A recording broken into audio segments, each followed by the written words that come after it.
इसी में आप सबकी सलामती हो। जैसे कि आपको पता है कि हम दुआ के टॉपिक पे बात कर रहे हैं, तो आज हम ईमान में तरक्की की बात करेंगे। जैसे कि आप सब मसीह यीशु को अपना निजात दहिंदा मानते हैं, उस पर ईमान रखते हैं, तो आप ये भी जानते होंगे कि खुदावंद यीशु मसीह वो अपने वादों का सच्चा खुदा है। जब आप ये जानते हैं तो जब आप दुआ करते हैं तो जब आपकी दुआ का जवाब नहीं मिलता, आपकी दुआ के जवाब की राह में बहुत सारी रुकावटें हायल होती हैं, तो आप कोशिश किया करें कि आप जानें कि किस वजह से आपकी दुआ का जवाब नहीं मिल रहा। कौन सा ऐसा गुनाह है, कौन सी ऐसी गलती है, कौन सी ऐसी खता है जिसकी वजह से आपकी दुआ का जवाब खुदा आपको नहीं दे रहा। ये आप कैसे जान सकते हैं? ये जानने के लिए आप उसके सामने अपनी गलती या खता या गुनाह अगर आप जानते हैं तो उसका इकरार करें और उससे तौबा करें। अगर आप नहीं जानते तो आप इंतजार करें कि वो आपकी उस गलती को, उस गुनाह को, उस खता को आप पर जाहिर करें, ताकि आप जान सकें कि आपकी कौन सी ऐसी बात है, कौन सी ऐसी गलती है, कौन सी ऐसी खता है जिसकी वजह से आपकी दुआ के जवाब की राह में रुकावटें हायल हो रही हैं। जैसे ही वो आप पर जाहिर करेगा तो आप उसके लिए दुआ मांगे, तौबा करें और अपनी गलती को, अपने गुनाह से माफ़ी मांगे। जैसे कि बाइबल मुक़द्दस में लिखा है कि अगर तुम में राई के दाने के बराबर भी ईमान है तो तुम इस पहाड़ से कहो तो वो अपनी जगह से हिल जाए। एक दफ़ा खुदावंद यीशु मसीह आते हैं, तो जब अपने घर में दाखिल होते हैं तो वहाँ वो एक अंधे को लेके आते हैं। तो उस अंधे से पूछते हैं कि क्या तुम्हें इस बात का यकीन है कि मैं तुम्हें ठीक कर दूंगा? तो वो कहता है, जी मुझे यकीन है इस बात का कि आप मुझे ठीक कर देंगे। उस अंधे को कहते हैं कि जा, तुझे तेरे ईमान ने अच्छा किया। इस तरह आपको बाइबल में बहुत सारी ऐसी आयात मिल जाएंगी, बहुत सारी ऐसी बातें मिल जाएंगी जिससे आपको पता चलेगा कि जिन लोगों ने उस पर ईमान रखा उन लोगों ने शिफा पाई, उन लोगों के ईमान ने उन्हें अच्छा किया, उन लोगों की मुश्किलात दूर हुई। इसलिए अगर आप भी जब भी कभी दुआ मांगते हैं तो उसमें अगर मगर की कोई गुंजाइश नहीं होनी चाहिए। जब भी आप कुछ मांगते हैं तो पूरे ईमान से मांगें, पूरे यकीन से मांगें, पूरे भरोसे से मांगें।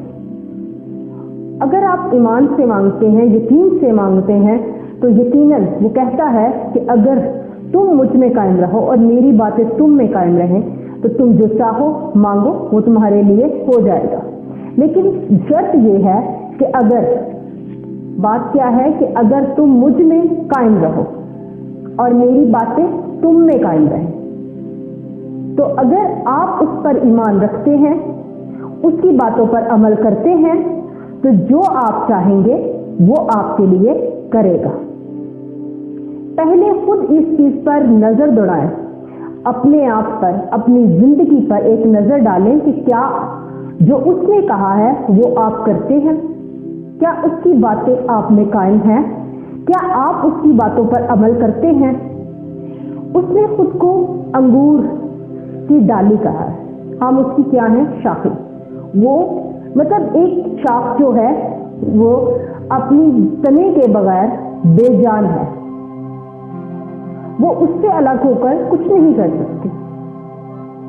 तो अगर हम उसमें कायम रहें और उसकी बातें हम में कायम रहें तो हम जो कुछ भी मांगेंगे वो हो जाएगा।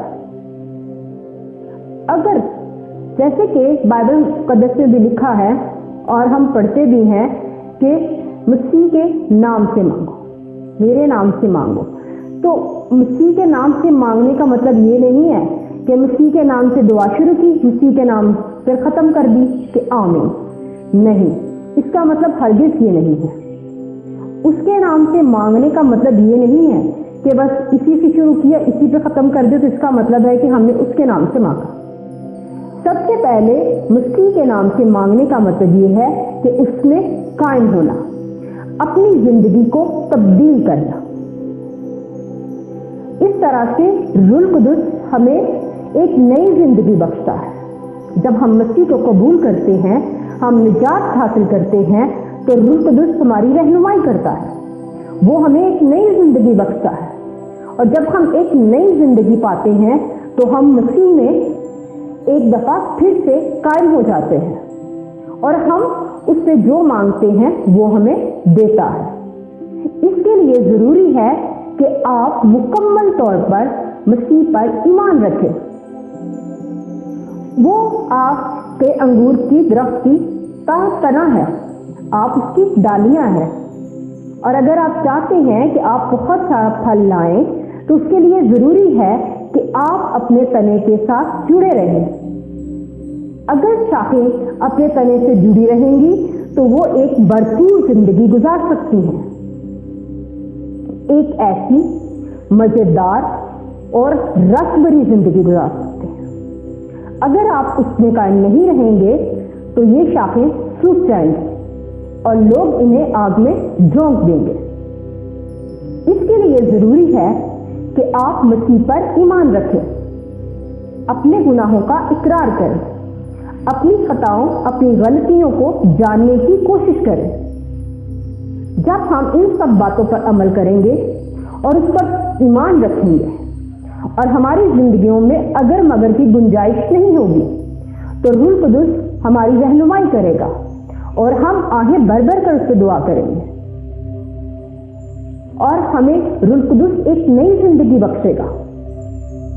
اور اگر آپ روح سے معمور ہونا چاہتے ہیں، ایمان میں ترقی پانا چاہتے ہیں، تو اس کے لیے ضروری ہے کہ آپ مسیح کو اپنا نجات دہندہ قبول کریں اور اس کی باتوں پر عمل کریں اور اس کی باتوں کو خود میں قائم کریں۔ تبھی آپ جو چاہیں گے وہ آپ کے لیے ہو جائے گا۔